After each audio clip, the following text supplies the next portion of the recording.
तो बच्चे कैसे हो आप सब लोग। आई होप सब अच्छे होंगे। तो बेटा आप लोगों का अकाउंट का पेपर है, ठीक है। और काफ़ी बच्चों ने मुझसे रिक्वेस्ट की थी कि मैम आप अकाउंट्स के वीडियोस जो हैं उनके क्वेश्चंस जो हैं उनके आंसर्स बताइएगा। तो जो एमसीक्यू पार्ट है उसके मैं कुछ क्वेश्चंस के आप लोगों के साथ आंसर शेयर करूँगी, ठीक है। एक दो अगर आंसर्स गलत हो जाएँ या फिर जो न्यूमेरिकल हैं वो आप लोग खुद सॉल्व करेंगे, ठीक है। जो क्वेश्चन वाइज हैं, जो आप लोगों के थ्योरी वाले क्वेश्चन हैं वो मैं आप लोगों के साथ शेयर कर दूँगी, ठीक है, जितने हो पाएंगे। क्योंकि अकाउंट्स मैंने भी ली थी तो कुछ क्वेश्चन ऐसे हैं जो मुझे पता हैं, कुछ क्वेश्चन ऐसे हैं जो मुझे याद हैं, कुछ क्वेश्चन ऐसे हैं जो मैंने इधर उधर से पूछे हैं। अब एक आध अगर गलत भी निकल जाए तो उसमें थोड़ा कॉम्प्रोमाइज़ करना और इन क्वेश्चंस के साथ साथ अपनी प्रैक्टिस ज़रूर करना, ठीक है। फर्स्ट क्वेश्चन जैसे क्या है, not for profit organisation prepare. जो नॉट फॉर प्रॉफिट ऑर्गेनाइजेशन होती है, लाभ ना कमाने वाली संस्थाएं, वो क्या बनाती हैं, कौन सा अकाउंट बनाती हैं? तो वो इनकम एंड एक्सपेंडिचर अकाउंट बनाती हैं, ठीक है। तो इसका सी आंसर जो है वो ठीक हो जाएगा फर्स्ट का। सेकंड क्वेश्चन आ जाता है, in the absence of partnership did the interest is allowed on partners loan account will be. साझेदारी संलेख के अभाव में साझेदार के ऋण पर ब्याज कितना होता है? तो अगर आप लोगों ने पढ़ा हो तो ये 6% होता है, ठीक है बेटा। कुछ क्वेश्चन ऐसे हैं जो मुझे पता है, ध्यान है, और कुछ क्वेश्चन ऐसे हैं जो मैंने थोड़ा पता करे हैं। तो अगर कोई गलत भी हो जाए ना तो आप लोग उसको सही कर देना और कमेंट में बता देना, okay. Liability of partner is, liability जो होती है पार्टनर की, जो दायित्व होता है एक साझेदार का, वो कैसा होता है? तो अगर मैं बता दूं तो वो अनलिमिटेड होता है, ठीक है, असीमित होता है, और उसके अलावा में इसकी कोई लिमिट नहीं होती है। नेक्स्ट, आहरण पर ब्याज क्रेडिट किया जाएगा, interest on partners drawing will be credited to. तो इसका जो ये फोर्थ आंसर है, इसका क्या हो जाएगा, ये कहाँ पर किया जाता है? पार्टनर्स कैपिटल अकाउंट, ठीक है। तो इसका आंसर सी हो जाएगा, ये वाला, ठीक है, साझेदार पूंजी खाते में, ओके। नेक्स्ट उसके बाद में न्यूमेरिकल है, ये आप लोग कर लीजिएगा। जो जो क्वेश्चन मुझे पता लगे वो मैंने बता दिए हैं। गेनिंग रेशो, देखो गेनिंग रेशो सैक्रिफाइसिंग रेशो आ सकता है। गेनिंग रेशो क्या होता है? जब न्यू रेशो में से ओल्ड रेशो माइनस की जाती है, ये वाला न्यू रेशो में से ओल्ड रेशो, ठीक है। और अगर यहाँ पर आ जाता सैक्रिफाइसिंग रेशो आ जाता तो वो ओल्ड में से न्यू रेशो माइनस करते हैं तो वो सैक्रिफाइसिंग रेशो होता है, ठीक है। तो इस चीज़ को पढ़ लेना, थ्योरी में है ये, ठीक है, आपको मिल जाएगा। उसके बाद अगला जो है 7th क्वेश्चन की अगर बात करें जाए, वर्तमान साझेदारों में परिवर्तन के कारण वर्तमान साझेदारी खत्म हो जाती है तथा नया समझौता किया जाता है, इसे क्या कहते हैं? Any change in relationship of existing partners which result end of the existing agreement and enforce making a new agreement, उसको क्या बोल जाता है? तो उसको बोल जाता है रिकंस्ट्रक्शन ऑफ पार्टनरशिप, ओके। इसका आंसर जो है रिकंस्ट्रक्शन ऑफ पार्टनरशिप, बी हो जाएगा इसका आंसर, ठीक है बच्चे, ओके। नेक्स्ट उसके बाद में अगर बात की जाए, जब एक नया साझेदार ख्याति नकदी में लाता है उसे क्रेडिट किया जाता है। When new partner bring goodwill in cash it is credit to. तो अगर आप लोगों को ये पता हो तो कहाँ पर की जाती है? जो ओल्ड पार्टनर्स होते हैं उनके कैपिटल अकाउंट में। तो इसका answer old partners capital account हो जाएगा, मतलब सी, ठीक है। नेक्स्ट उसके बाद में नए साझेदार के प्रवेश पर on the admission of a new partner, उसमें क्या हो जाता है? तो इसके अंदर मैंने ये आप लोग ये पढ़ा था कि ओल्ड जो पार्टनरशिप होती है, जो ओल्ड जो एग्रीमेंट्स होते हैं उनको कैंसिल करके न्यू रिकंस्ट्रक्ट किए जाते हैं, है ना। तो इसमें ये आ सकता है ओल्ड पार्टनरशिप डिसॉल्व। फिर भी आप एक बार बुक में पढ़ लीजिएगा, ठीक है। फिर ये न्यूमेरिकल से आगे खुद कर सकते हैं आप लोग। और यदि साझेदारी में प्रवेश के समय पूर्ण मूल्यांकन खाता लाभ दिखाए तो क्रेडिट किया जाएगा, अगर ये पूछा जाए। तो इसका अगर इंग्लिश में बात की जाए, if at the time of admission the revaluation account show a profit it should be credited to. तो अगर इस चीज़ के लिए बारे पूछा जाए तो इसका आंसर हो जाएगा, कहाँ पे किया जाता है? ओल्ड पार्टनर्स के जो कैपिटल अकाउंट होते हैं ना वहाँ पर, और किस रेशो में? ओल्ड रेशो में, ठीक है। तो इसका आंसर हो जाएगा ए, ओके बच्चे, ठीक है। 11th है ना, हाँ ठीक है। उसके बाद में अगर बी की बात की जाए, साझेदारी की मृत्यु पर उसको देय रकम क्रेडिट की जाती है। जो जब इस पार्टनर की डेथ हो जाती है तो अकाउंट जो अमाउंट होता है वो उसके एग्जीक्यूटर अकाउंट में डाला जाता है, ठीक है। उसका जो एग्जीक्यूटर होगा उसके अकाउंट में। फिर न्यूमेरिकल आ गया, ये आप देख लीजिएगा। उसके बाद में अगर आगे बात की जाए तो कौन सा क्वेश्चन है? 14th को अगर देखा जाए तो at the time of retirement of a partner profit on revaluation will be credited to.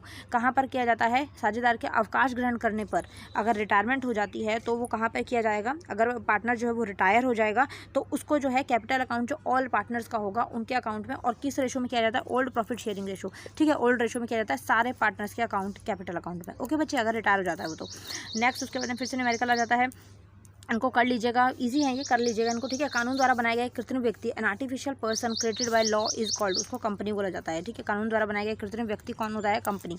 उसके बाद नेक्स्ट अगर प्राइवेट कंपनी की अधिकतम संख्या कितनी होती है? देखिए मैं आप लोगों को यहाँ पर एक बात बता दूँ, अगर प्राइवेट है तो उसके अंदर जो मिनिमम नंबर्स होते हैं, जो प्राइवेट होते हैं उसके मिनिमम नंबर्स 2 होते हैं, ठीक है। मैक्सिमम नंबर्स जो हैं वो 200 होते हैं, ठीक है। तो इस चीज़ का ध्यान रखना, प्राइवेट कंपनीज़ में मिनिमम 2 होते हैं, मैक्सिमम 200 होते हैं। और अगर पब्लिक की बात की जाए तो इसमें मिनिमम जो है वो 7 होने चाहिए और मैक्सिमम जो है वो अनलिमिटेड है, नो लिमिट, मैक्सिमम जो है वो नो लिमिट, ठीक है। तो इस तरह से ये होगा, इसको ध्यान रख लेना।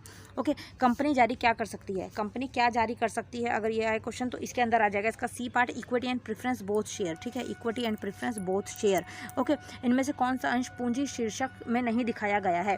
20th क्वेश्चन है ये, इसके अंदर सब्सक्रिप्शन कैपिटल आ जाएगा, सब्सक्राइब्ड कैपिटल जो है वो उसमें नहीं आता है, ठीक है बच्चे। Okay, share capital in a balance sheet.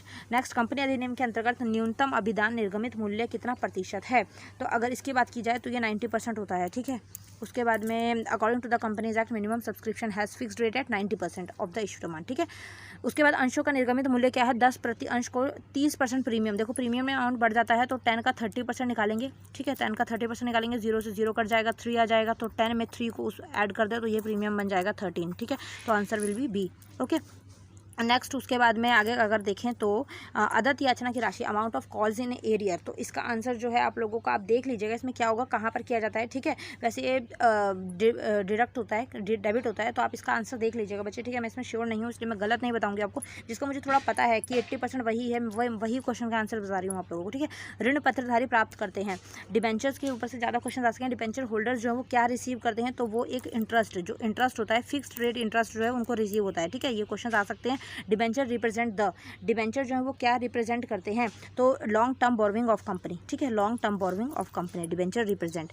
Next उसके बाद में debenture holders is entitle to, उनको क्या मिलता है, debenture holders is entitle to interest as fixed rate पे इंटरेस्ट, ठीक है। ऋण पत्र आवेदन खाते की प्रकृति है।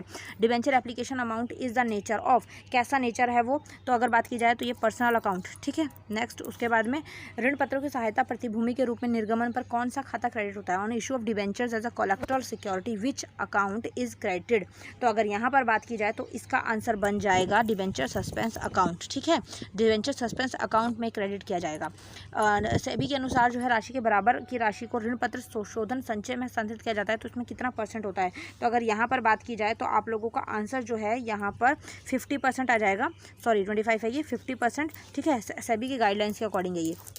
ऋण पत्र के शोधन के लाभ को किस खाते से हस्तांतरित किया जाता है, profit on redemption of debenture is transfer to which account, ठीक है। तो यहाँ कैपिटल रिजर्व अकाउंट आ जाएगा वैसे इसका आंसर, हाँ जी कैपिटल रिजर्व अकाउंट हो जाएगा ये, ठीक है बेटा, क्योंकि ये रिडम्पशन हो रही है ना, प्रॉफिट ऑन रिडम्पशन है।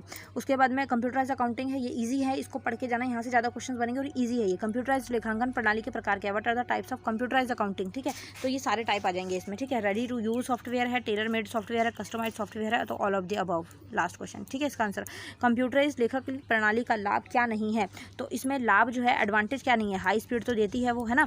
उसके बाद में हाई रिलायबिलिटी भी देती है, रिड्यूस ट्रेनिंग कॉस्ट, ऐसा कुछ नहीं है, ये आंसर हो जाएगा, ठीक है। तो इसका आंसर सी हो जाएगा, ठीक है, ये एडवांटेज नहीं है। अगला है उसको, Ram wants to install a computerized accounting system but his budget is very low, which software he should opt for. तो इसको रेडी टू यूज सॉफ्टवेयर जो है करना चाहिए, क्योंकि स्टार्टिंग में किया जाता है, ठीक है, और मतलब कि लो बजट है उसका वैसे भी, तो रेडी टू यूज सॉफ्टवेयर को यूज़ करना चाहिए। कार्यकर्ता का डैश एक मुख्य तत्व है जो कंप्यूटर लेखांकन प्रणाली के चयन में आवश्यक है। The dash of a vendor is also an important factor, तो कौन सा है इसके अंदर, कैपेबिलिटी, ठीक है। इसका आंसर हो जाएगा कैपेबिलिटी, तो सी इसका आंसर सही हो जाएगा। डीबीएमएस का फुल फॉर्म क्या है, डीबीएमएस की फुल फॉर्म होती है डाटाबेस मैनेजमेंट सेक्शन, ठीक है। तो इसका सी पार्ट जो है वो सही हो जाएगा। डाटाबेस की हानियाँ बतानी है यहाँ पर, तो ईजी है ये। नेक्स्ट उसके बाद में इन्फॉर्मेशन क्या है, इन्फॉर्मेशन किसे बोलते हैं, सूचना होती है। सूचना क्या होती है, एक मीनिंगफुल फॉर्म ऑफ डाटा होता है, ठीक है बच्चे, किसी चीज़ का जब मीनिंग बन रहा है। ओके, कॉम्पोनेंट एक्सेल वर्कबुक के कॉम्पोनेंट बताने हैं, तो एक्सेल में मूल्य व सूत्र कहाँ लिखे जाते हैं, ठीक है। फॉर्मूला बार हो गया, टाइटल बार हो गया, आप इसको देख लीजिएगा। प्रधान राशि की किस्त मूल्य निकालने के लिए क्या यूज़ किया जाता है, पीपीएमटी जो है वो यूज़ किया जाता है, किस लिए, principal amount of the installment, ठीक है। डाटा और सूत्र को कॉपी किया जाता है। नेक्स्ट, कंप्यूटर से कौन सी प्रणाली स्प्रेडशीट बनाने के लिए प्रयोग की जाती है।